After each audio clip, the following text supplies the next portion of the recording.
Eu queria fazer com que o ouvinte, que mesmo que conhecesse a história, se envolvesse com ela de um jeito que, como se ele não soubesse as informações, entendeu? Como se ele fosse descobrindo aos poucos e se instigando e investigando comigo. Por isso que eu chamo de detetive, sabe? Porque eles, teoricamente, estão investigando o caso ali junto comigo enquanto o áudio passa. Tem um instituto que os principais historiadores do Brasil falam que é acusado de corrupção eleitoral, mas ninguém fala sobre o homicídio. Ninguém teve interesse ou teve, não quis pesquisar por quê. A partir do momento quando eu li aquilo, eu falei, cara, estão dando mole aqui. E eu não vou dar esse mole, eu vou atrás. Porque eu sabia que tinha uma história boa dali. Como assim? Por que mataram um jornalista? O que ele tinha a ver com essa história?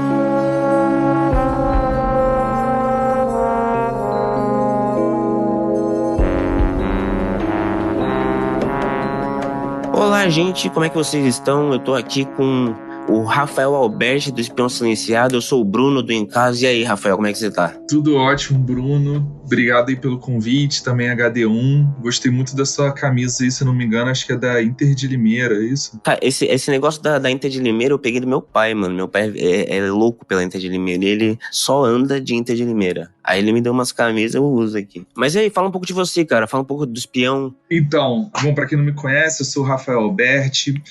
Sou o podcaster do Espião Silenciado, né? Criador, narrador e um dos roteiristas. Eu sou professor de história, né? Meu ofício diário.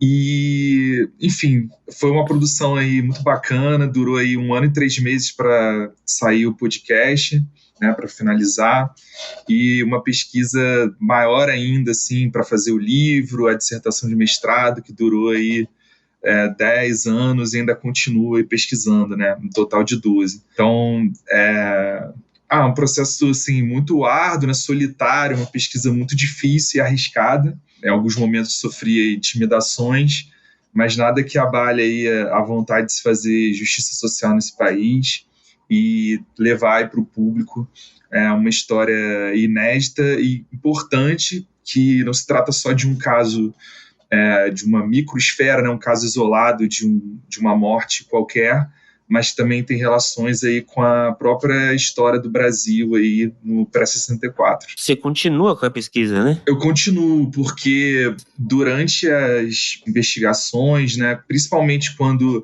a HD1 disponibilizou a chance de ir para Porto Alegre pesquisar, eu fui no arquivo público do estado do Rio Grande do Sul e lá eu achei, assim, 4 pastas lotadas de documentos inéditos de uma organização anticomunista paramilitar da época e que eu não tinha muitos detalhes sobre o seu funcionamento. E aí, assim, eu tinha poucas horas na cidade, então deu para tirar, assim, umas centenas, assim, de fotos rápidas, mas assim, vou ter que voltar lá para ler na íntegra alguns livros que estão lá, alguns panfletos, fichas policiais, e aí, quem sabe, né, dar um outro podcast, um livro, né, vamos ver de onde isso vai dar. Maneiro, maneiro. Bom, eu sou o Bruno Gentili, eu sou o criador do podcast Em Casa, sou podcaster no Em Casa. Além disso, eu sou bacharel em Direito, me formei em dezembro do ano passado. Em janeiro desse ano, eu estava me preparando para fazer o AOB. Já em dezembro eu estava me preparando, né, mas em janeiro principalmente. Mas eu tive que dar uma pausa na minha vida inteira, assim, por conta de um câncer que eu descobri. E tô na batalha ainda contra o câncer. Estou curado, mas ainda estou em fase de recuperação. E durante essa fase do câncer, assim, eu trabalhei no hospital mesmo bastante no podcast. A 6ª temporada vai estrear em janeiro do ano que vem, já pela HD1, com a distribuição e coprodução da HD1. Eu basicamente é isso, assim, eu não sou nenhum professor foda, alguma coisa assim, sabe? Eu sou só um cara que era muito fã de True Crime, ainda é, né? Tem que ser para continuar fazendo isso. E eu sempre fui muito criativo, e então, tipo, quando eu comecei a ouvir uns podcasts de True Crime e tal, decidi fazer o meu também. E foi bem logo no início, assim, da onda de podcast de True Crime, assim. O Em Caso, posso te dizer, assim, que é pioneiro nos podcasters de True Crime. Foi um dos primeiros a surgir no Brasil. E, Bruno, assim, 2 curiosidades que eu tenho, assim. qual foi o caso, assim, que você parou e pensou assim, caramba, eu quero me dedicar nisso por muito tempo, deve ser interessante investigar outros casos também. E segundo, como que é o processo de escolha dos casos, assim, tipo assim, você vai por um viés meio assim, vou falar dos mais conhecidos do Brasil, ou não, ou você, assim, por exemplo, tem um costume de leitura, assim, de livros, assim, de vários gêneros diferentes, e aí você se depara com o caso e fala, caramba, vou me debruçar nisso. Como que é, assim, como que você pinça esses casos que você apresenta nos episódios? Então, a ideia inicial, como até tá no, tipo, é tipo o slogan do podcast, digamos assim, é contar a história dos crimes que mais chocaram o país em geral, sabe? Então é pegar os casos famosos, tipo Suzane von Richthofen, Isabela Nardoni, e tentar dar uma destrinchada melhor, porque eu sentia que quando eu ouvia coisas ou lia coisas sobre o caso deles, eram coisas muito rasas, sabe? Eu queria aprofundar muito. Tanto que se você vê a minha primeira temporada, ela começa com meia horinha, porque eu não consegui achar muito material, e conforme eu fui ficando mais experiente, os episódios fui ficando com 2 horas e meia, 2 horas e 40, porque eu fui atrás de livro, fui atrás de material na internet, fui atrás de arquivo de revistas, sabe? A Veja tem um arquivo com revistas dela de, por exemplo, até 1930 e pouco, 60 e pouco. Então a gente vai atrás de material antigo também. Então eu fui aprofundando mais porque eu queria trazer mais detalhes dos casos, sabe? Fazer com que o ouvinte ele não se sentisse numa conversa em que ele está ouvindo um caso, mas que ele estivesse dentro da cena, vendo como se ele fosse uma mosquinha ali, sabe? E um dos casos que eu mais, assim, gostei, que você perguntou, e que eu quis aprofundar mesmo, foi o do Vladimir Herzog, que eu me debrucei. Tipo assim, eu não fui que nem você em Biblioteca Nacional, eu não viajei, eu não saí do meu quarto pra nada, assim. Mas eu li, tipo, 2 livros e, se eu não me engano, se eu consultar aqui a fonte, eu acho que eu cheguei a ter 120 abas do navegador aberto, com pesquisa, com matéria jornalística, com jornal, e me debrucei bastante sobre esse caso. E um caso que eu gostei bastante de fazer também foi o do Tim Lopes, cara. O do Tim Lopes não sei se você conhece o caso dele, do jornalista Tim Lopes. Sim, Ô, deixa eu fazer uma pergunta. Os seus alunos, você dá aula de história, né? sim. Você dá aula de ensino médio ou faculdade? Eu dou aula ensino médio e ensino fundamental. Eles souberam do podcast? Que você virou podcaster Do Um Espião Silenciado? Sim. Sim, sim. Eles. E é até uma coisa assim meio difícil às vezes, de lidar, porque eu tenho alunos de primeiro ano, ensino médio, que são, sei lá, tem 15, 16 anos, que aí é mais de boa de falar. Mas eu também Sim. tenho alunos de sexto ano, assim, alunos de tipo 11 Nossa. anos. E aí, assim, eu fico. E às vezes são os mais empolgados, assim, eu quero comprar o seu livro. Aí eu fico assim, olha, não que eu não queira te vender, mas assim, você vai ter que trazer uma autorização dos seus pais, assim, explica para eles sobre o que é, né? Porque não é assim um caso assim, né, bem Normal, tranquilo né? de lidar, Sim. então, assim, é bem complicado, mas eles E é gostam, né? Assim, complexo, né? É complexo pra caramba. Pra uma pessoa do sexto ano do fundamental é muito complexo. pois é, cara, é bem complicado, porque assim, eu realmente tinha essa noção de que quando chegasse na CPI ia ser bem complicado assim de levar para o podcast, porque são muitos personagens e às vezes algo assim bem teórico que nem sempre fica tão agradável. Mas a gente tentou ao máximo assim não esconder o personagem principal, que é o José Nogueira, então a gente trazia o tempo todo assim as relações que ele tinha com essa CPI, levar as novidades, né, também, até para os próprios historiadores que não sabiam de algumas informações que eu corri atrás, por exemplo, que um dos ministros que o João Goulart tinha, que é tido como a historiografia como leal ao João Goulart, ele escondeu um dossiê bizarro que o Exército tinha feito sobre o IBAD, assim. O Exército tinha feito um dossiê do tipo, olha, tem coisa errada aqui que é bom você divulgar para a CPI. E o ministro da Guerra chegou e falou assim, não vou divulgar. E assim, por que você não vai divulgar? Não, mas é porque não tem nada de importante. Ora, assim, quem tem que definir são os parlamentares, né? Não é o ministro Exato. da guerra. Por que você tá... que tem de tão grave assim lá? E até hoje a gente não sabe onde é que está esse documento. Mas, assim, era essencial porque, apesar de muitas informações, foi um momento em que o IBAD foi jogado contra a parede, assim. E, assim, quem vai ouvir vai entender, assim, a importância desse evento. Uma curiosidade que eu tenho, porque eu sempre pensei em fazer, tipo, uma temporada, tipo Projeto Humanos, assim. Porque o Projeto Humanos é a inspiração principal do Em Casa. Sim. Ele, tipo, viajava para milhares de lugares para pesquisar e tal. Só que eu nunca soube, tipo assim, nunca caiu um caso assim no meu colo, que nem caiu no de vocês, que me interessasse ou que eu quisesse pesquisar sobre, sabe? Nunca caiu um caso assim que falasse, nossa, esse caso tá sem solução, eu preciso pesquisar sobre. Mas, tipo, eu sempre fiquei interessado em saber como é que é esse processo de tomar a decisão de não vou viajar para ir para uma biblioteca nacional, por exemplo, ou para Porto Alegre, que nem você foi. Uhum. Então, tipo, como é que é esse processo dessa pesquisa densa? Porque se eu acho minha pesquisa densa só dentro do meu computador, imagina você que tem que se locomover e mexer em papel mesmo, sabe? Como é que é isso?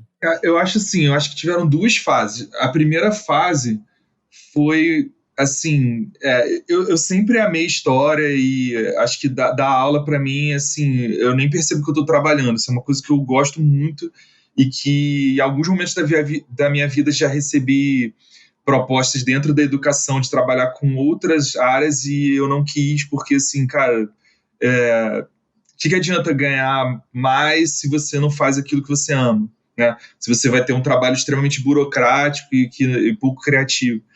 Então, isso no lado da docência, né? Mas no lado da pesquisa, a partir do momento que, quando começou a pesquisa e eu, como expliquei lá, lendo as atas da CPI, notei que tinha um furo de reportagem ali do tipo, como assim?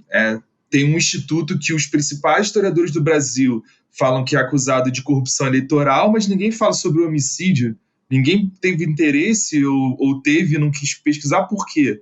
A partir do momento quando eu li aquilo, eu falei, cara, estão dando mole aqui, e eu não vou dar esse mole, eu vou atrás. Porque eu sabia que tinha uma história boa dali. Como assim? Por que mataram um jornalista? O que ele tinha a ver com essa história?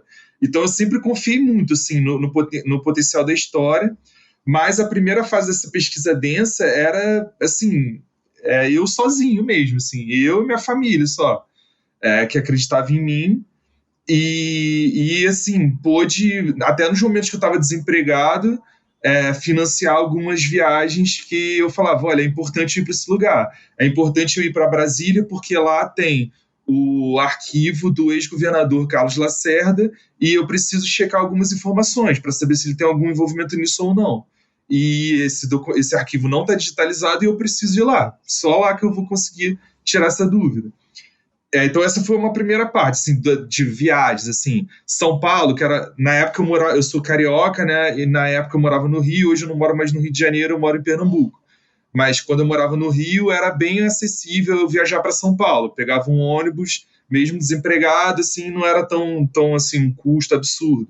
Então eu conseguia pegar um ônibus do lado da estação rodoviária, tem um arquivo público do estado de São Paulo, e eu ficava lá algumas horas pesquisando, por exemplo, os jornais da Cruzada Brasileira Anticomunista, que é um órgão anticomunista de imprensa, enfim, de divulgações até de fake news. Então essa foi a primeira parte, assim, do tipo, sei lá, juntar moedinha, pedir ajuda para minha família e querer viajar para esses lugares. A outra fase foi, depois de escrever o livro, depois de ser contratado pela HD1, ter financiamento para escolher cidades para viajar, porque dariam boas entrevistas e boas pesquisas. Então, aí já fui pensar a dedo, preciso ir para Porto Alegre, porque lá tem essa organização paramilitar e tem pessoas que vivenciaram alguns atentados. Preciso ir para Mundaú, a cidade onde o José Nogueira nasceu. Lá tem familiares, tem amigos que vão contar coisas incríveis, né, como a gente divulgou no podcast. Então, foram dois momentos assim, muito diferentes. O primeiro era assim, na cara e na coragem. Não tinha a menor ideia se isso ia dar certo ou não, mas acreditava assim, eu vou sair ganhando de alguma forma, né? Então a HD1, querendo ou não, foi um facilitador muito importante na Pô, pesquisa, né? cara, demais, assim. Pô, assim, eu jamais teria descoberto, por exemplo, essas 4 pastas que estão lá dando sopa. É Sim. isso, assim. Estão lá os materiais. Dá para fazer, sei lá, uma tese de doutorado, um livro novo, um Um podcast espião novo. silenciado de segunda temporada, olha aí. Dá. Aí, É, HD1, ó. ó. Se Olha você aí, estiver ó. ouvindo, HD1. Ó o Bruno dando essa dica Eu aí, ó. não tô, só tô soltando aqui, ó, né? Porque você falou que a pesquisa continua, quando você falou que a pesquisa continua, eu já falei, ó, segunda temporada então pode vir aí, não pode não ter acabado. Ó, tô livre aí, hein? Tô Ó, aceitando propostas. Falar com o meu empresário aí, tô zoando. não, dá pra negociar isso aí, não dá não? Claro. E Bruno, te perguntar uma coisa assim, até falar uma coisa que você vai se surpreender. Eu conheci uma mulher lá em Garanhuns, e aí eu tava conversando com ela, e ela falou assim, pô, tem que te falar uma coisa que você vai se assustar. Aí eu falei, tá, pode falar. Ela falou, eu já comi carne de gente. Mentira! E aí eu falei assim, o quê? Como é que é? Aí ela, é sério, eu já comi carne de gente. Aí eu falei, não, você tá falando então do caso dos canibais, né? Aí ela, então, tipo, eu já comi Ela comprou uma. a coxinha da mulher lá. Eu não lembro se foi coxinha, empada, sei lá, um negócio É, assim. empada, é. E aí, Nossa! e aí eu tô trazendo isso pelo seguinte, né? Um dos episódios que eu vi, pô, muito bem feito, assim, foi Em Casa, foi os Canibais de Garanhuns, até por conta do local onde eu tô vivendo, que é próximo a Garanhuns, então eu falei, caramba, preciso conhecer essa história, né, melhor. Sim. E uma das coisas que eu até já comentei com você, que eu percebi do seu podcast é assim, a trilha sonora como protagonista, né? Do tipo, parece às vezes até que eu tô. Não sei se alguém já teve oportunidade de ler uns livros assim de intelectuais alemães, tipo Nietzsche, assim, que tem muitos aforismos, assim, do tipo assim, o cara lança uma frase e aí depois tipo, meio ética, assim, de reflexão para você pensar na sua vida. Aí depois embaixo tem outra, né? Uma coisa assim bem organizada, espaçada. E aí eu notei assim, que o teu podcast é como se fosse assim não sei se um maestro, assim, do tipo, olha, aconteceu isso, e aí vem, aí o som vai aumentando. Eu queria que você falasse um pouco mais sobre isso, assim, da importância dessa trilha sonora, a sua contribuição nisso, ou da HD1, e também que você, poxa, agora que eu tô falando com o criador do podcast, com certeza você tem alguma coisa a mais para me falar sobre esse caso que me fez ficar mais chocado ainda quando, assim, já tava... isso, cara, um mérito muito seu, assim, de deixar a gente muito envolvido com o caso, e acho que é um mérito total seu, porque tem vários podcasts de true crime em que às vezes a pessoa, dá para ver que a pessoa tá lendo e não tem problema nenhum nisso, mas fica uma coisa meio enfadonha, e eu não senti isso em casa, eu me senti assim, caramba, eu quero saber mais, quero saber mais, quero saber mais. E aí quando chegou assim, na parte final, vem um áudio da pessoa na delegacia, eu fico, caramba, cara, como que ele conseguiu isso?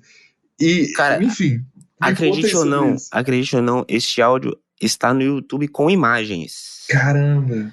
Literalmente você bota assim, ó, Canibais de Garanhuns, sei lá, reportagem. E aí, tipo, é um dos primeiros vídeos que aparece. Aí eu cliquei que eu vi a senhora lá, né, sentada na frente da delegacia. Da delegacia, não, do delegado. Aí eu cliquei e comecei a ver, eu falei, pô, não acredito que eu literalmente achei um áudio da mulher confessando em frente ao delegado assim, e na pressão, né? Porque no início ela fala que ela vendia amendoim, que ela vendia Ela não umas quis falar paradas. da empada, né? Exato. Aí, do nada, depois ela falou que ela vendia empada normal, coxinha e tal, nos hospitais. E aí, do nada, a delegada dá mó tapão na mesa e fala, porra, eu não sei o que, não sei o que. Aí ela confessa. Então, tipo, e tá no YouTube, cara. Tipo, são materiais fáceis de achar. E se falou da trilha sonora, não foi de propósito que ela se tornou protagonista, assim. Tipo, quando eu sentei pra fazer o primeiro caso do Em Caso, que foi o da Suzane von Richthofen, apesar dele ser o terceiro episódio da primeira temporada, eu não sabia o que fazer. Tipo, eu sentei na frente do editor assim e falei assim, bom, o que eu faço agora? E aí, tipo, o que eu queria fazer? eu queria fazer com que o ouvinte, que mesmo que conhecesse a história, se envolvesse com ela de um jeito que, como se ele não soubesse as informações, entendeu? Como se ele fosse descobrindo aos poucos e se instigando e investigando comigo. Por isso que eu chamo de detetive, sabe? Porque eles, teoricamente, estão investigando o caso ali junto comigo enquanto o áudio passa. E eu percebi que a trilha sonora é o que dá esse feeling de emoção, sabe? A gente às vezes não percebe, mas, por exemplo, quando a gente está assistindo um filme, uma cena de romance, por exemplo, sem a música por trás, sem a trilha por trás, ela fica seca, ela não te passa nada, é só tipo duas pessoas conversando ou duas pessoas se beijando. Mas quando a trilha entra, é ela que te traz emoção, é ela que te faz chorar. Então, como eu queria fazer com que o ouvinte, ele caminhasse comigo durante a investigação, e eu não vou dando informações tão óbvias assim do caso durante o processo, então eu dou uma fingida, entre aspas, de que a gente não sabe o que aconteceu, eu vou colocando trilhas que induzem ao ouvinte sentir essa emoção de caramba, eu preciso avançar nisso, eu preciso ir atrás disso, ou caramba, essa informação é importante para a história e eu preciso ir atrás dela que nem você foi lá em Porto Alegre ou em Brasília, sabe? Às vezes o processo de escolher a trilha sonora, né, você tem que, eu assino um site de músicas gringo e é de lá que eu tiro as músicas e as trilhas. Às vezes o processo de escolher a trilha para aquele determinado momento, tipo de 2 minutos do podcast, demora meia hora, sabe? Porque eu tenho que ficar ouvindo a música e me sentindo como se fosse ouvinte para saber que sentimento aquela música tá passando e se ele encaixa com o roteiro, saca? Então é basicamente assim, a trilha sonora é a protagonista do meu podcast que você falou.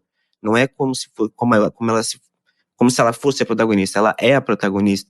Porque sem ela não funciona, é só um cara lendo informações. E com relação, você falou sobre essa interação, assim, como que se dá, assim, no caso do seu podcast, a interação com o público, assim, já aconteceu os dois extremos, do tipo, um extremo de alguém te mandar assim, caramba, lê isso aqui, que isso vai fazer toda a diferença no caso, ou assim, sei lá, dar uma contribuição, assim, maravilhosa pra trama, ou então o contrário, do tipo, alguém assim, olha, não gostei o que você falou isso dessa pessoa, eu sou essa pessoa, ou eu conheço essa pessoa e você não foi muito bem, ou partir também para uma intimidação, do tipo assim, já aconteceu algo assim, meio tenso? Cara, o extremo bom, não. Tipo, houveram elogios, pessoas que escreveram textos e textos elogiando o podcast, principalmente quando eu fiz a terceira temporada que fala sobre casos de racismo. Eu recebi bastante gente de pessoa preta me mandando mensagem falando, caramba, um cara branco tendo esse viés e essa preocupação de falar sobre, sabe? E eu me senti super orgulhoso. Mas nada que fosse contribuir pro formato do podcast, por exemplo, ou com informações. Mas eu já recebi mensagens, e eu recebo mensagens constantemente, não é pouco não, de bolsominion, cara. Caramba, De apoiadores do presidente Jair Bolsonaro falando, tipo, defendendo a chacina da Candelária, por exemplo. que horror, cara. Sobre o caso do João Pedro, por exemplo, Sim, que aquela aconteceu lá no Rio de Janeiro, né, na temporada 3. criança. Exato, falar sobre o caso daquela menina que morreu, que ela tava numa Kombi, eu esqueci o nome dela agora completamente. Ágata? Agatha, exato, eu tenho um episódio sobre ela também. Então eu recebo mensagens assim, me criticando por defender o óbvio, sabe? E às vezes eu não respondo, eu só. Sim, Às vezes eu por deixo até expor lá os salvo, porque eu fatos, acho né? às vezes eu acho até engraçado, porque eu geralmente não costumo dar opiniões pessoais, se você for ver. Aham. Eu só literalmente narro o caso e te levo ele até o final. Literalmente, tanto que às vezes eu nem continuo, tipo, o cara morreu 20 anos depois. Não, acabou o caso, o cara foi preso, resolveu o caso. O podcast teoricamente acaba. Por quê? O nome dele é Em Caso, do latim, no caso.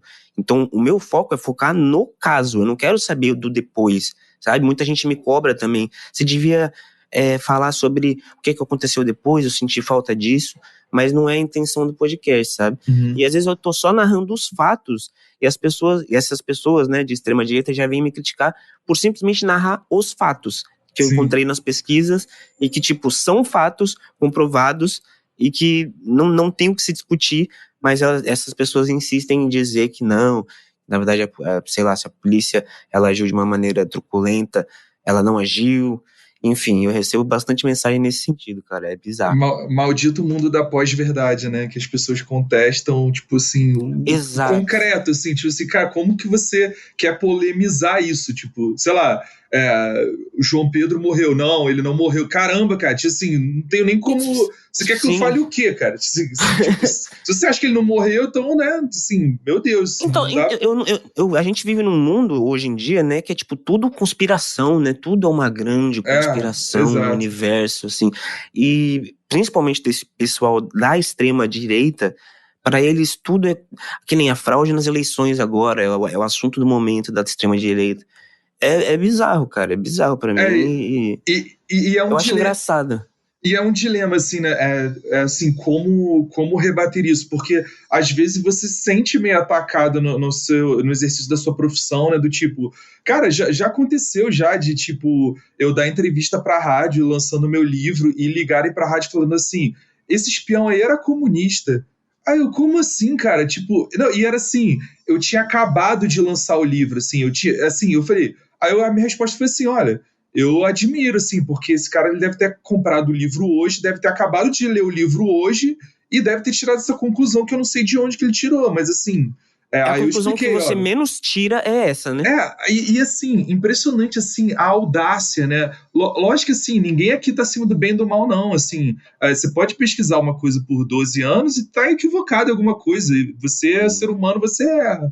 Agora, assim, é impressionante, assim, como a pessoa, assim, ela quer discutir sobre um caso que você vivenciou ali, assim, um terço da sua vida e ela quer falar com uma propriedade como se você fosse um Ela nada, vem de assim, peito né? aberto, assim, com o nariz em Exato, pé, sabe? pra Tipo, cima de você, como se ela fosse a pesquisadora e não você. exato, como se fosse algo inquestionável, assim, claro que, cara, eu tô aberto aí pra crítica e falar assim, pô, acho que você não se atentou a isso, eu pesquisei uma outra coisa, não é bem assim, pô, beleza.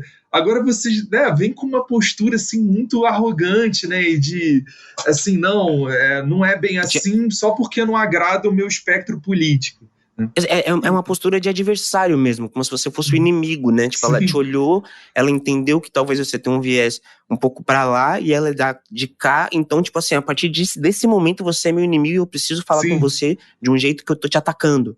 Não, inclusive lá se você for ver nos comentários acho que do teaser que tá no YouTube, do Espião Silenciado, teve uma pessoa que comentou assim, muito fácil falar sobre esse caso sem testemunhas. Meu amigo, você não ouviu o podcast, né? Eu acho que você, assim, sabe, umas coisas que não tem nexo, assim, eu nem respondi, assim, tipo, cara, numa boa. Exatamente, eu não respondo. Esses caras, eles mandam mensagem e eu literalmente não respondo. E às vezes eu acho engraçado, porque eles vêm de um jeito tão acusador que eu vejo claramente que ele ouviu meio podcast, parou e foi pro Instagram me mandar um puta texto falando, tipo, meu. Entendeu? Já teve gente querendo me ensinar a fazer meu podcast. Tipo, você não deveria assim, ter falado sobre isso. Exato, não, você devia ter falado desse jeito, porque esse jeito causa a emoção, não sei o que também.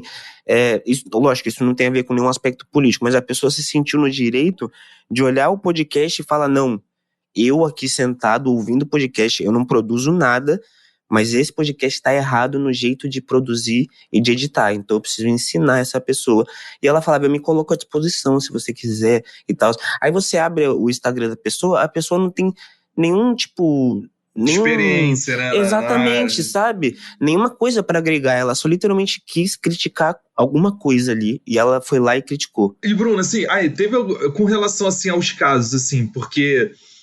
Cara, assim, eu fico comparando assim, nossas vidas, assim, acho que com relação ao seu podcast, deve ser, assim, você deve ter uma preparação mental muito forte, assim, porque, assim, cara, você vivenciar, assim, eu vi, assim, sei lá, Gil Rugai, Suzane Richthofen, da caso Ioki, eu esqueci o nome dela agora. A Mércia.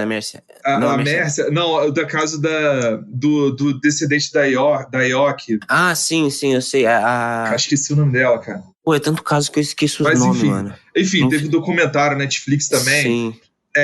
E também na minha vida, por exemplo, além do Espião Silenciado, que tipo, é um caso forte, assim, eu sou professor de história, então assim, a gente fica assim, diariamente lendo sobre golpe de Estado, assassinato, sequestro. Chega uma hora que você fica assim, cara, não, eu preciso, tipo, tomar uma cerveja, preciso sair para outro lugar, falar Exato. sobre outro assunto, porque não dá, assim, não dá.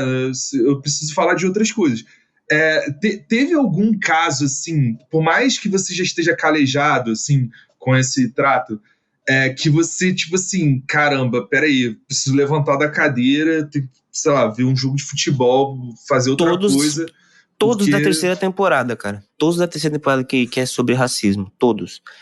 Todos. Aí eles. Elise Matsunaga, isso aí, obrigado, Exato, exato. Elis. Muito foda. Então, todos da terceira temporada, cara, porque além de envolver morte de pessoas negras de um jeito brutal, envolve também o contexto da polícia militar não tendo muito ímpeto, assim, digamos, de querer resolver os casos, sabe? E ali naquela temporada a gente é gritante o racismo estrutural que a gente vive. Quando a gente analisa casos criminais contra pessoas negras vindo de agentes do Estado, quando a gente vai olhar e ver as investigações, é bizarro de quão gigantesco é o racismo estrutural que a gente vive. E eu pesquisava e eu tinha que dar uns 2, 3 dias entre cada caso, porque é tão denso e é tão, tipo, meu Deus, por que que os agentes não quiseram ir para frente com isso? Ou por que que as instituições do Estado é tão óbvio? Por que que o desembargador concedeu tal coisa, sendo que é tão óbvio o contrário nas pesquisas, sabe? É só olhar. E aí eu ficava mal, sabe? Mal, mal, mal. O caso do João Pedro me deixou mal, o caso da Agatha me deixou mal. É, não é sobre racismo, mas o caso da Maria da Penha me deixou mal, porque eu fui muito a fundo, tipo, além das 90 abas de pesquisa que eu abro no computador, eu comprei o livro dela, cara, eu li o livro dela, e assim, é um relato bizarro de forte, e ela contando do viés dela, tudo que aconteceu, da visão dela, é algo assim que você não consegue entender a maldade do ser humano, sabe? Como é que um cara consegue fazer tanta atrocidade com uma pessoa e viver desse jeito, sabe? Sendo que era só, sei lá, separar e viver a vida que você estava vivendo escondido, entendeu? Você não precisava ter o ímpeto de querer matá-la, por exemplo. Então, casos assim, quase todos eu preciso dar um tempinho para uns 2, 3 dias entre outro, justamente para dar aquele uff, zerar e começar a pesquisar do zero outro caso, sabe? Foi o que eu te falei, eu não vou a fundo que nem você, que vai 10 anos num caso só. Eu vou no que eu acho na internet e em livros. E ali eu entendo o que aconteceu e conto da minha perspectiva. E eu já me fico assim, totalmente denso e totalmente cansado mentalmente. Eu fico imaginando você, cara. Como é que você não desistiu em 10 anos e ainda não desistiu? Porque vai ter a segunda temporada, né, HD1. Cara, é complicado, assim, porque lógico que assim, né, assim, nesses 10, 12 anos de pesquisa, não foram assim, né, os 365 dias de todos os anos eu tava ali pesquisando, também não foi assim, né, por Sim, exemplo, o começo, cara, não tinha financiamento de nada, e pior, assim, as pessoas às vezes não acreditavam no projeto. Eu já cheguei em simpósio específico sobre ditadura, crimes desse período, comentar sobre o caso e as pessoas, tipo, não levarem tanto a sério. Eu falo assim, olha, eu achei um caso e tal, e aí falava assim, não, alguém deve ter escrito sobre isso, sabe? uhum, Só porque eu era, sei lá, um estudante de história na época. Então, assim, você vê entendi. como às vezes o peso do diploma interfere, assim, no fato de te ouvirem. Aí, assim, depois que eu virei mestre em história, é tipo assim, nossa, que caso interessante. Pô, não mudou nada, assim. O caso é o Exatamente. mesmo, tá ligado? Tipo assim, o que mudou? Tipo, talvez. E assim, talvez se tivessem dado um apoio antes, eu pegasse vários personagens vivos. Por exemplo, o Fabiano Villanova Machado. Quem era esse cara? Ele era um dos amigos do. Foi um amigo do José Nogueira que tentou fazer uma pegadinha ali e ele mentiu quando o José Nogueira estava no hospital e falou assim: ó, solta na imprensa que ele teve alta. Só que ele não estava com alta, ele estava lá internado quase morrendo. E ele falou assim: solta na imprensa que ele teve alta. e só para ver se alguém aparecia para intimidá-lo. E aconteceu isso. Ele começou a sofrer ameaça de morte por causa disso, a família. Então, assim, pô, então dá para ver que não foi um acidente, né? Então, qual é o problema dele estar vivo? Se for um acidente, então por que vão intimidá-lo? Ele, se eu não me engano, acho que ele morreu em 2006, 2008, não me recordo agora, mas eu já estava na faculdade. Então, assim, tantos ganhos poderiam ter tido, né, se isso ocorresse antes. E isso é uma coisa também que eu fico pensando, assim, caramba, né? Quantos historiadores podem estar nessa posição hoje, querendo divulgar trabalhos incríveis e às vezes não tem muita entrada. E esse ponto eu sou um pouco, assim, classista, assim, porque, cara, assim, se você pegar a quantidade de profissionais que não são historiadores falando sobre coisas que a gente se debruça há anos, e a gente às vezes não tem muita entrada. Quem são os historiadores que conseguem falar na mídia e que são conhecidos popularmente? Você pega, sei lá, a Lilian Schwartz, que ultrapassa essa bolha. Tem amigos meus que não são historiadores que conhecem a Lilian Schwartz, né? Você vai pegar, sei lá, o Leandro Carnal, que já foi para um outro campo, mas pouca gente sabe, mas ele tem um trabalho muito bom em história dos Estados Unidos. Tem inclusive um livro dele aqui muito bom. Você vê, você conta nos dedos, né? E você vê assim na prática, a gente sofre muito com essa questão de falta de financiamento, como no meu caso, eu não ganhei nem bolsa de estudos. Nem bolsa de estudos, tipo assim, R$ 2.000 para pesquisar sobre o caso. Não. Então, quantas pesquisas morrem, quantas deixam lacunas que a gente pode estar dialogando também com jornalistas, com a sociedade, mostrar também para a população que, assim, dá para fazer um trabalho com rigor acadêmico e, ao mesmo tempo, dá para fazer um trabalho de história pública, do tipo, olha, eu vou traduzir esse bando de teoria chata aqui de história para um lado que todos possam deglutir e se interessar, né?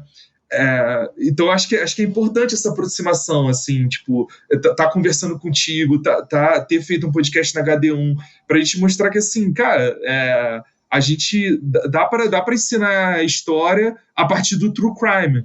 Você vê, você pegar um caso, achar que é um caso isolado e ver que esse caso tem a ver com a história do Brasil, né? Aliás, o Espião Silenciado podcast é muito mais uma grande aula de história do que um true crime, assim, porque a gente meio que não sabe o que aconteceu, sabe o que aconteceu, né? Tipo, sabe o que aconteceu, mas não quem.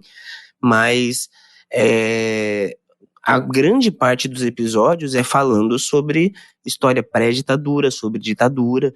Então, é literalmente uma aula de história mascarada de true crime ali e que faz você se interessar, porque a cada episódio você solta você deixa um suspense no ar que você fala, eu preciso passar para o próximo episódio. Tanto que eu ouvi seu podcast num dia só. Tá ligado? Poxa, te agradeço pelas palavras, e assim, é o que em história a gente chama de microhistória. A microhistória é a seguinte, por exemplo, sei lá, séculos atrás, ou tipo, décadas atrás, a maneira que os historiadores faziam história era totalmente diferente de hoje. Então, assim, antigamente, sei lá, século XIX, a gente achava que história era só falar dos grandes acontecimentos. Dar aula de história é falar sobre os grandes generais, sobre os grandes presidentes, e só assim a gente está fazendo história. Se a gente falasse da história das mulheres, não, isso não é história. Né? Não era considerado na época. Se a gente quer falar história sobre um pedreiro que tem a ver com algum fato importante, não, isso não é história. E hoje em dia já não se vê assim, não. Hoje em dia, por exemplo, tem a microhistória. Você pega a história de um personagem e esse personagem ele consegue te contar a história da Guerra Fria no Brasil. Entendeu? Então, assim, você poderia contar a história da Guerra Fria no Brasil falando sobre o João Goulart, falando sobre o John Kennedy, mas você pode ir para a microesfera para falar assim, não, cara, eu vou te contar como um espião no Brasil pode te mostrar como era o cenário da Guerra Fria, como ele podia estar perto dos espectros de extrema direita e esquerda ao mesmo tempo, como era volátil isso, como era instável a sustentação do governo João Goulart naquele período. Né? Então, acho que trazer esses casos vão aproximar um público que geralmente não se interessa assim, por história do Brasil, na minha opinião. Não, e você fez isso com maestria, cara, com maestria. Agora, Obrigado. a pergunta polêmica. Você tem uma teoria do que realmente aconteceu e de quem foi? Assim, não sei se você pode soltar, assim. Assim, teoricamente, né, hipoteticamente, assim, você tem? Cara, assim, essa parte é bem Posso, complicada, né? sabe por quê? Porque, assim, eu até comentei com você no WhatsApp. O cara tava dentro de casa, teoricamente, né? Ele tava morando de favor. E tava ali na sacada e caiu. Se foi assassinato, como eu, que não tenho nada a ver com a pesquisa, acredito que foi, cara, teria que ser alguém que teve acesso, tem acesso à casa onde ele estava, que sabia onde ele morava, sabia exatamente o endereço onde ele morava, que estava o perseguindo ali, por exemplo. Então, eu imaginei que talvez um Joaquim Metralha pudesse estar envolvido, ou até mesmo o cara que morava ali com ele de favor, não sei, porque a casa não estava arrombada, sabe? Não tinha nada assim. Então, eu imagino que tem algo por aí. Você também vai nessa linha ou você tem uma outra teoria assim? É difícil É, você falar, né? Você tá muito envolvido com a pesquisa. é difícil e também acho que também não seria responsável da minha parte, sabe? Tipo, tem uma coisa que eu aprendi assim no mestrado em história, assim, minha orientadora falando para mim assim, Rafael, você não é um detetive. E isso foi assim, caramba, você é um historiador, assim, você tá pegando esse caso, lógico que tem, pô, você faz às vezes um papel de detetive, mas você não é. A sua função é mostrar assim, o que a queda de uma pessoa tem a ver com, sei lá, o início da ditadura no Brasil. Será que uma coisa tem a ver com a outra? Assim, o seu papel é isso, mostrar a relevância dessa história, tirar ela dos escombros, mostrar assim, cara, olha só, vocês não estão prestando atenção nisso, mas isso vai ajudar a preencher lacunas da historiografia brasileira. Que se estuda muito assim, 64 para frente. E os bastidores do golpe, às vezes, é pouco estudado. A participação das sociedades civis, né, já que não foi só um golpe militar, as sociedades civis participaram também, as instituições. Então é relevante falar desse momento sobre isso. Mas, assim, eu não tenho como afirmar algo que eu não tenho provas, né? Não, não, O que sim. eu levantei ali são vários, assim, indícios, alguns momentos ali você vê que são fatos, que eu mostro assim, ó, não tem como você contestar a participação dos Estados Unidos no golpe de 64, por isso, por isso, por isso. A participação desse agente é suspeitíssima, por causa disso, disso, disso. Então, assim, eu evito, assim, é óbvio que, assim, é o que as pessoas querem saber. Pô, Rafael, você é a melhor pessoa para falar. Quem você acha que foi? Ah, por causa disso, disso, disso. Mas, assim, não é o meu papel. E segundo, qualquer coisa que eu fale aqui, tipo assim, eu acho que foi isso. Cabe um processo, né? Cabe, Tipo, exato. entendeu? Então, assim, Mas você tem uma teoria. não, claro, mas assim, eu acho que é Sim. saber a diferença que às vezes, assim, aí já fazendo já uma crítica, se não tem problema com isso, por exemplo, alguns podcasters famosos, tipo, como, sei lá, Monark no Flow, não tem essa Uhum. responsabilidade, do tipo, ele acha que o que a gente está fazendo aqui é uma conversa de botequim, que ele pode falar o que ele acha e não vai dar repercussão nenhuma. Eu tenho essa responsabilidade, do tipo assim, eu não tô numa conversa de botequim com você, eu tô numa conversa que vai ser divulgada para milhares de pessoas. Então eu não posso, talvez assim, se você me chamar para tomar uma cerveja e perguntar, eu possa te falar assim, acho que foi isso.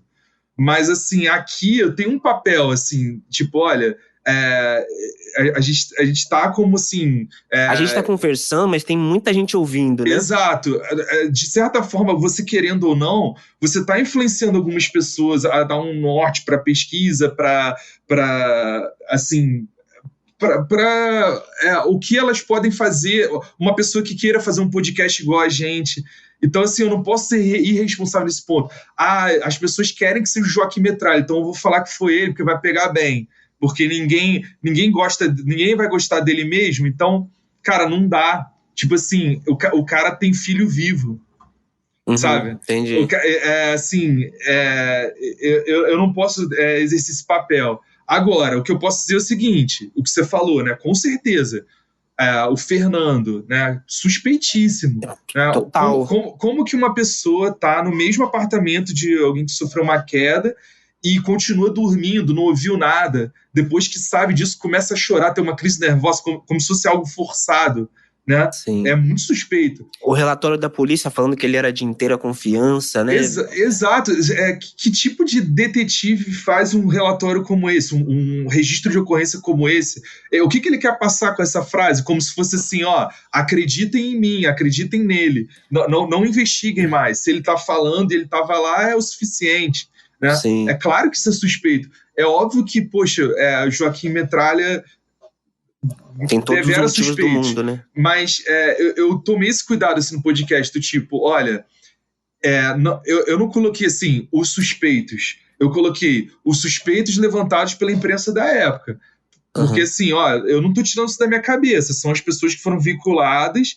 E também fiz questão de mostrar assim, ó, essa pessoa que você acha que super pelo que eu apurei aqui, eu não posso afirmar que ela possa ter feito isso. Por mais que você queira que ela seja, cara, eu não tenho provas para falar, então eu não vou falar. Não vou ser responsável, sabe?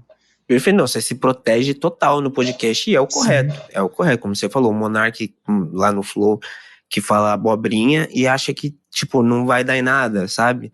Exato, assim, né? Você não tá falando ali com E no seus caso dele, ele amigos. fala com milhões de pessoas, não são milhares de pessoas, né? Então, tem consequência. Pessoas que veem ele como exemplo, pessoas que querem fazer um Sim, podcast igual a ele, pessoas que, poxa, vão seguir, vão reproduzir o que ele fala, sabe? exato. Então, às vezes, nem sempre o público é soberano, sabe? Isso vai dar audiência, então eu vou lá e vou falar. Isso, as pessoas querem ouvir isso, então o assassino é esse. Cara, desculpa, assim, da minha parte não vão ter, assim. Porque, assim, envolve famílias que estão envolvidas com isso, né? A minha própria profissão, né? Imagina uma pessoa escutar agora de mim assim, foi esse assassino. Caramba, cara, que historiador horrível. O cara Sim. disse uma coisa no livro, o podcast tá falando outra numa live, entendeu? Então Aham. é importante isso, assim, né? E cara, te fazer uma pergunta, assim, com relação. Acho que tem até um pouco a ver, assim, o que você acha assim, dessa fetichização, assim, dos podcasts de Mano. true crime, não só dos podcasts, quanto dos personagens, né? A gente soube recentemente de pessoas que se fantasiaram de Jeffrey Dahmer, a própria desabordagem que se dá a um caso. Parece que assim parece que é uma história distante, que não tem pessoas envolvidas até hoje, que às vezes uma palavra errada que você coloca, você pode estar difamando alguém, né? Como que você vê isso, assim, essa idolatria, essa fetichização?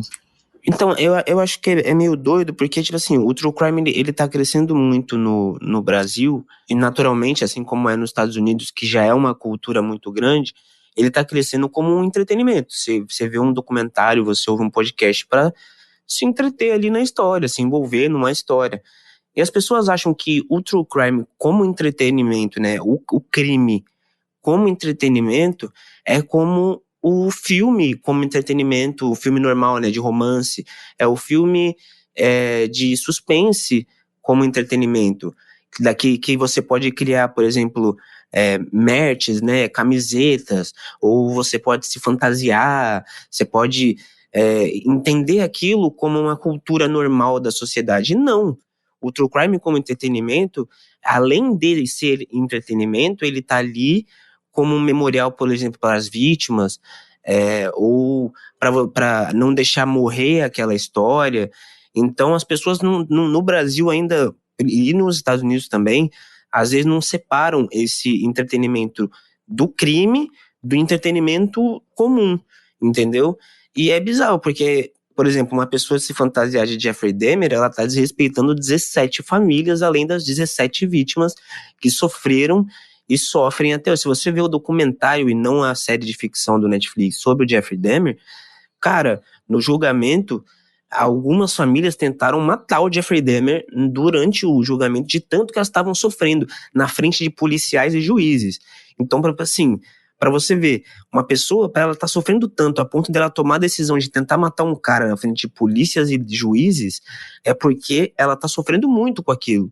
E a partir do momento que você se fantasia desse jeito, você fetichiza o crime desse jeito, você está desrespeitando a dor dessa família, Você está desrespeitando aquilo que a vítima sofreu ali na hora.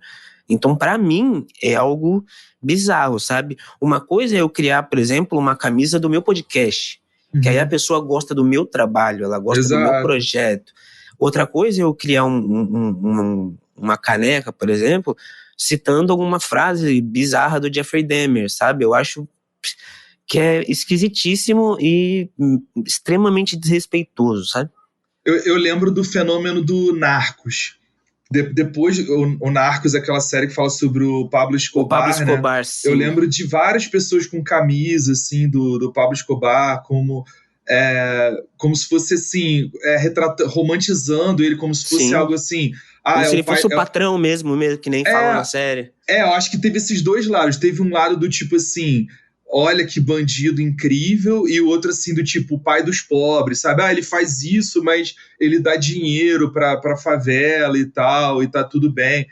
E, cara, assim, gente, assim, Incômodo, né? o cara explodiu um avião, sabe? Tipo, com gente dentro.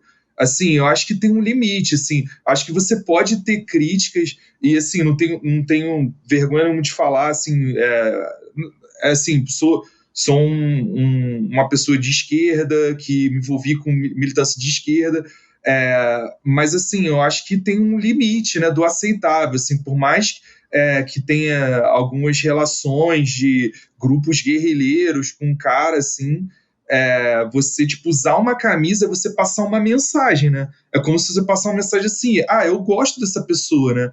Eu acho que não é simplesmente assim, é uma camisa, eu boto o que eu quiser, né? Acho que as imagens dialogam com a sociedade. Então, é bem complexo isso, né? Assim, você Então, foi o que vira eu um te falei, fetiche mesmo.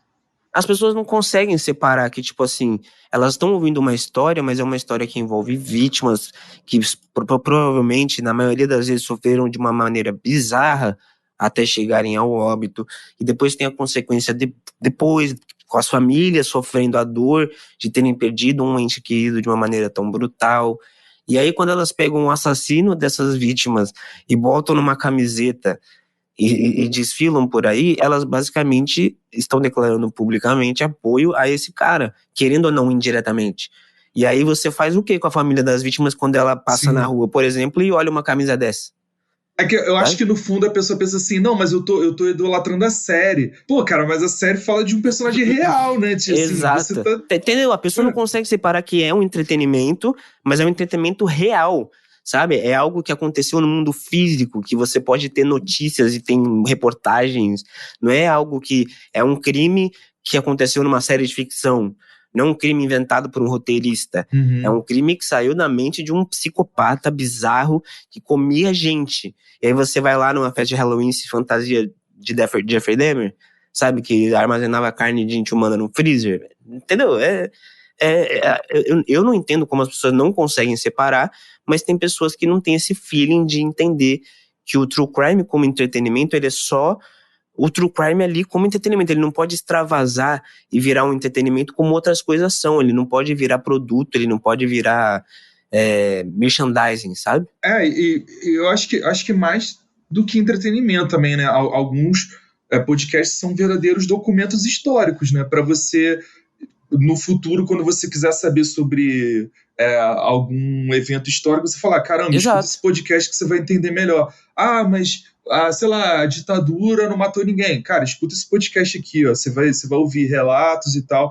Então, tem esse lado informativo também de registro. O true crime é jornalístico, se você for ver também. Ele é história, ele é jornalístico, porque envolve pesquisa, envolve escrita de matéria, envolve escrita de roteiro, envolve uma série de coisas. Então, o true crime ele é muito mais do que mero entretenimento. Ele é jornalismo puro, ele é pesquisa pura. Então, tratar ele como só entretenimento e sair por aí vestindo coisas como se fosse só entretenimento, não é legal. Não é legal e machuca muito a família das vítimas. E elas, que merecem o maior respeito do mundo, então não é legal, não é legal. Sim, e com relação, assim, por exemplo, a participação de civis, assim, em investigações, né? Porque, por exemplo, se for pensar, por exemplo, no Espião Silenciado, né? Foi uma investigação que terminou com 2 dias depois do crime, já arquivaram o caso e depois só retornaram com o inquérito, sei lá, 4 meses depois, quando esse caso voltou à CPI do IBAD, e que se não fosse tipo um civil, né, como eu, não teríamos, né, novas informações sobre esse caso. O caso Evandro, se não fosse o Ivan Mizanzuki se debruçando nisso. Recentemente, né, tivemos a novidade que encontraram a ossada Do Evandro, do Evandro, do não, eu Bossi, né? esqueci, o Bossi, Leandro Bossi, né? Se não fosse por conta das investigações do podcast de um civil, de uma pessoa que não é um policial, isso não teria acontecido. Teve o caso também da Birgit Meyer, né? Uma alemã, né, que desapareceu também, e de acordo com os esforços das investigações, de investigações paralelas à polícia, a ossada dela foi encontrada. Então, eu ia te perguntar sobre isso, assim, pensando assim investigações falhas, e em muitos casos que a gente vê também que a própria polícia está envolvida com a ocultação de informações. Será que tem algum jeito da gente fazer com que os civis também contribuem com essas investigações, mas que não assumam também um lado de policial, porque nós não somos policiais, não somos profissionais e aptos a investigar, dar um rumo para as investigações? Tem algum um equilíbrio, assim, um meio termo que a gente, assim, nós podemos ajudar, mas também sem achar que nós somos investigadores profissionais? Então, teoricamente, civis já colaboram, né, como testemunhas, Sim. né? Mas elas não têm um papel ativo na investigação, elas contam aquilo que elas sabem, e quando uma pessoa como você, por exemplo, que não estava lá, vai investigar, você nem conseguir ser testemunha, você conseguiria, né, porque você não estava lá e não viu nada. Cara, eu acho que, assim, civis fazendo a sua própria pesquisa, por exemplo, indo atrás, que nem você foi com o espião silenciado, eu acho ok, eu acho maneiro, acho inclusive que é importante, porque é um papel de fiscalização até, porque você, querendo ou não, quando você vai pesquisar sobre o caso do espião silenciado e descobre todas essas coisas, você está fiscalizando o papel da polícia da época e constatando que foi falho, certo? Então, se foi falho, deve-se haver um conserto, entre aspas, das instituições para que não haja falhas novamente. Então, eu acho importante o civil que se interessa em pesquisar um caso, ele, de fato, ir atrás de pesquisar e, de fato, de ir atrás de servir como um fiscal, assim, das instituições. Só que eu acho que não teria como um civil colaborar com a polícia na investigação, assim, diretamente, até porque ele não tem a formação do direito que é necessária, ele não tem, teoricamente, o conhecimento aprofundado das leis, ele não sabe o que pode ou não pode fazer. Então eu acho que é difícil essa integração.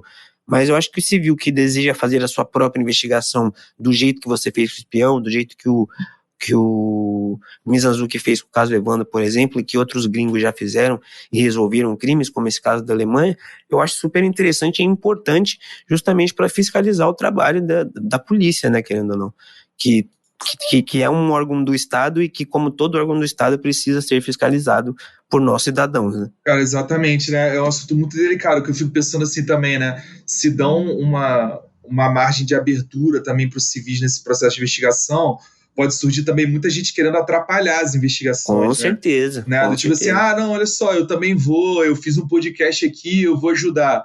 E aí, às vezes, o cara tá atrapalhando, tá levando para um outro lado que não tem nada a ver, né? Mas eu penso muito nisso, assim, do tipo, caramba, quantos ganhos a gente teve, e se, sei lá, se o Ivan Mizanzuki não bombasse, assim, se não desse audiência, o que ia acontecer, né, com a família que ia ficar com essa dúvida para sempre, né? Fico pensando também nesses casos de, cara, a quantidade de podridão que a gente vê, assim, em certos policiais, de querer atrapalhar, de estarem envolvidos, como a gente viu no meu podcast lá, no dele também, de não querer achar, né, a verdade dos fatos, e quanto desperdício que rola, né? Então, talvez se a gente tivesse, não sei, alguma coisa assim, sei lá, o caso tá arquivado. Então, se tá arquivado, a gente vai, sei lá, abrir uma brecha para que que você possa ajudar de alguma forma. Não sei, cara, assim, mas... Talvez seja uma solução. Talvez. Eu acho importante que haja. É que, teoricamente, a polícia tem a fé pública, né? De que ela vai ser É, ilibada, de que ela vai ser isenta, de que ela vai agir com imparcialidade na investigação. Só que a gente sabe que na prática não funciona desse jeito em sim, muitas áreas do Brasil, desde a época de antes da ditadura. Então, eu acho que seria interessante se a gente conseguisse encontrar uma maneira de mesclar civil com investigador e a sociedade ajudar a resolver os crimes. Mas é que, por exemplo, é tanto crime, cara. Eu trabalhei como estagiário no Ministério Público e, cara, é muito crime que acontece besta de melhor. Tipo, os caras são melhores amigos, aí estão num bar e brigam e dão uma facada no estômago do outro, do nada, e mata o melhor uhum, amigo. Então é tanto crime besta que acontece no Brasil que, tipo assim, se a sociedade civil fosse envolver em todo o crime para tentar ajudar a polícia, é, foi o que você falou, vai muito mais atrapalhar do que ajudar, sabe? sim. E pode haver também muito conflito de interesse em caso grande, como você disse. Então teria que ser algo muito bem estudado para que haja essa colaboração. Mas essa coisa paralela que você e o Ivan, por exemplo, fizeram de uma maneira magistral, eu acho que super deve haver, e se alguém encontrar um caso que tá com uma suspeita de que tem alguma coisa errada, eu acho super da hora a pessoa pegar e sair investigando mesmo, sabe? Sim, e, cara, assim, a parte que. Eu não sei se você já vivenciou isso, mas assim, a parte que dá mais tristeza é assim. Às vezes as pessoas acham que, assim, poxa, bom, mas esse caso, né, a gente não encontra mais nenhuma novidade porque não tem mais onde procurar, ou tipo. Cara, aí quando, tipo assim, quando você entra, assim, tipo assim, num arquivo da polícia ou das Forças Armadas, às vezes você vê coisas assim, tipo, caraca, cara, que zona. Tipo, cara, assim, não precisaria nem de muito dinheiro, assim, só, tipo assim, uma mínima organização do tipo, um investimento para essa área, ó, vamos reformar aqui o arquivo do IML, porque as coisas estão pegando mofo, tem goteira ali que está destruindo o documento importante. Cara, isso aí só já seria um ganho. Vamos digitalizar aqui os documentos, porque aí pode, né, se dar uma transparência para a sociedade civil, a pessoa pode achar uma novidade em casa e ajudar a gente aqui na polícia. Isso é que dá mais tristeza. Assim, no caso do Ivan também, ele conta que, por exemplo, conseguiram um caderno de uma. Que foi assim: um menino que desapareceu na época, cresceu e mandou uma mensagem no inbox do Ivan falando assim: ó, sou eu aí na foto. Aí ele, o quê? Como assim? Você é uma dos crianças desaparecidas? Sou eu. Aí ele falou que, tipo assim, um cara numa rodoviária conversou com ele e levou ele para outro estado. E esse cara tinha um caderninho que ficou apreendido pela polícia com anotações. Aí a delegada, mas onde tá esse caderninho? Pô, tá num arquivo, tá lá, não sei onde Tá ele lá, tá. Então, exato. assim, cara, às vezes a resposta tá mais perto do que a gente imagina, mas só falta uma coisa básica, assim, sei lá, cara, dá um dinheiro a mais pro pessoal do arquivo organizar ali as coisas, limpar, organizar por datas e tal, que a ossada do Leandro Bossi tava na. Aí, pô, desculpa se eu estiver errando a informação, não sei se é na Polícia Civil, enfim, era um dos ossos que sempre esteve lá, mas que não tiveram cuidado e assim, deixa pra lá, sabe? É que assim, as pessoas não conseguem entender, às vezes, que, tipo assim, um pedaço de papel, um documento, não é só um documento, tá Uhum, ligado? É a história de uma família que tá há sim, anos procurando saber sobre o assassinato do filho, entendeu? Então, tipo sim, assim, as pessoas materialmente olham um pedaço de papel e falam, foda-se, é só um pedaço de papel, jogar aqui no cantinho, ou deixa em qualquer lugar. Mas não, às vezes é um negócio tão importante e que vai, tipo, dar alívio para uma pessoa e as pessoas não conseguem ter esse cuidado na hora de manejar esse tipo de é. documento, esse tipo de coisa, né, cara? É doideira demais, é doideira demais. É exatamente isso, é do tipo assim, mas tem 2 documentos aqui, um tá novo e o outro tá com os rabiscos ali, vamos jogar fora. Não, Exato. cara, não, esse rabisco é o que eu quero. Eu quero o velho. Eu quero o que tá anotado. Não dá o novo. Tipo, tá ligado? Tipo, caraca, sabe? É o rabisco que vai resolver meu problema, né? Exato. E assim, E as às pessoas vezes não têm é esse esse feeling. detalhe que, tipo, acaba às vezes com a solução de um caso, assim. Tipo, simplesmente, Exato. porque você achou que tá velho, teve até uma discussão, assim, no Congresso há uns anos atrás, do tipo, vamos digitalizar tudo e jogar fora os papéis de certos arquivos. Os historiadores, cara, calma aí. Dá para fazer isso, mas nem tanto, porque às vezes eu preciso do papel. Às vezes, por exemplo, quem é que vai digitalizar isso? Quem garante que o cara vai digitalizar certo, vai ocultar uma parte? Nem tudo dá para jogar fora, cara. Algumas coisas tem que, né? Tem que manter, né?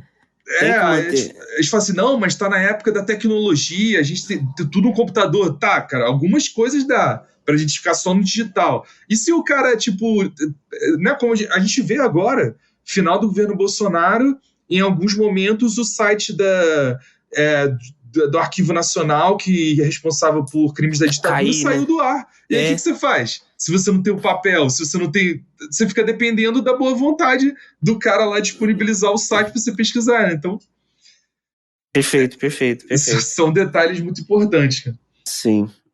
Acho que é isso, né? Sim. Pô, foi um prazer. Passou muito rápido, cara. Passou, muito né, velho? Você vê, a gente, a gente falou pro produtor que tava aqui com a gente, que o cara falou assim, quanto tempo mais ou menos de episódio? Uns 40 minutos. A gente falou, não, 40 minutos é pouco. 40 minutos não serve. Não serve, porque flui mesmo a conversa, né? Foi gostoso demais, cara. Muito obrigado por Eu que agradeço, Bruno. Pô, dá até novas ideias aqui na minha mente de participações. Então, enfim, uma dúvida final. Você pretende continuar como podcaster ou você vai virar só professor? Cara, eu pretendo. Eu adorei essa experiência. Não é maneiro pra caramba? E assim, pô, tô com várias ideias. Assim, essa é uma desses documentos aí que estão lá dando sopa em Porto Alegre, e de fazer, sei lá, uma segunda temporada do Espião. A outra é assim, poxa, o que a HD1 me proporcionou e, tipo, realizou um sonho de fazer esse podcast, eu pensei, tipo, em proporcionar também para outras pessoas, de repente, sei lá, principalmente historiadores, assim, cara, porque, assim, sinceramente, assim, a gente, cara, não é sendo classista não, mas a gente sofre muito, assim, porque quem bota o dedo na ferida, é quem não tem investimento, quem não vai ter uma grande, sabe, acho que a diferença, assim, jornalista e historiador é gritante, assim, tipo, sendo jornalista, você tem 1000 canais para se expor e receber, às vezes, salários bons. Tudo bem que nem todo jornalista recebe um bom salário, mas, cara, vir historiador, cara, é complicado, assim, difícil alguém não envedrar para a docência, por questões financeiras, mas eu também, tipo, tenho essa ideia, assim, do tipo, poxa, ajudar outras histórias bacanas de mestrados de historiadores, doutorados que dariam um true crime interessante.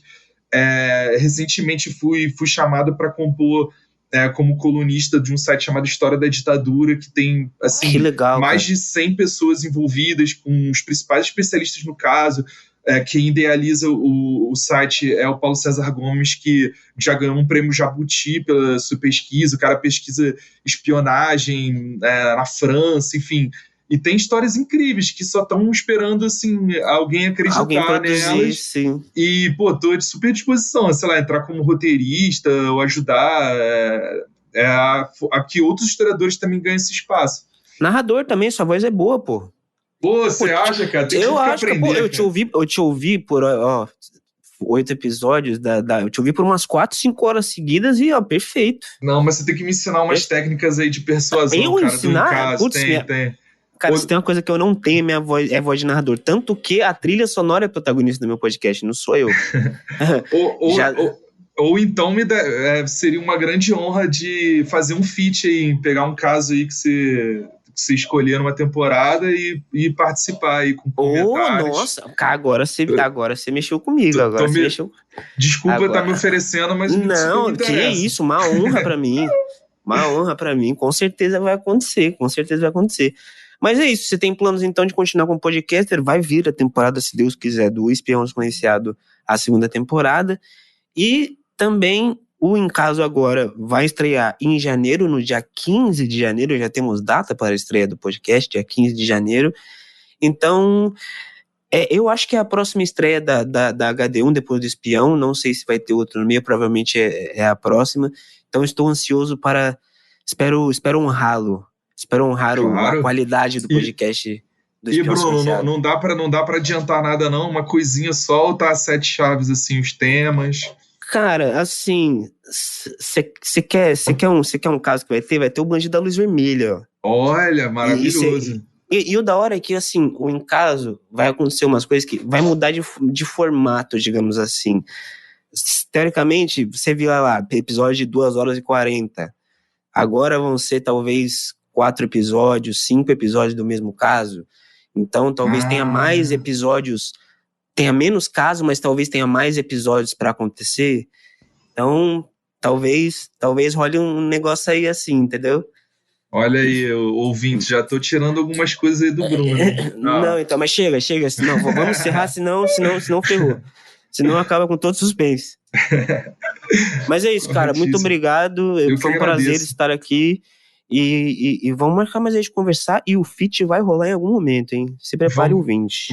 Vamos sim, Bruno. Eu vou te deixar, na real, fazer o podcast inteiro, porque sua voz é realmente boa, cara, realmente gostei, sua voz é realmente boa. Não tem esse gabarito não, cara. E, cara, pô, um prazer conversar contigo, eu aprendi muito e que a gente possa, assim, estreitar os laços, né? Acho que as áreas dialogam muito. E também agradecer a HD1 pela oportunidade, assim, sempre um prazer aí estar contribuindo com vocês. Exatamente, então. Muito obrigado a você também que ouviu a gente conversar por longas 1h20, aí 1h30, sei lá. Não sei quanto tempo deu, porque passou muito rápido. E é isso, eu espero vocês lá no Em Caso, dia 15 de janeiro, na nova temporada, na 6ª temporada, agora distribuída pela HD1. E espero o Espião Silenciado, 2ª temporada, em breve, se Deus quiser. Sim, façam figa aí. Muito obrigado, gente. Até a próxima. Obrigado. Viva a Inter de Limeira, hein? Amém. É isso. HD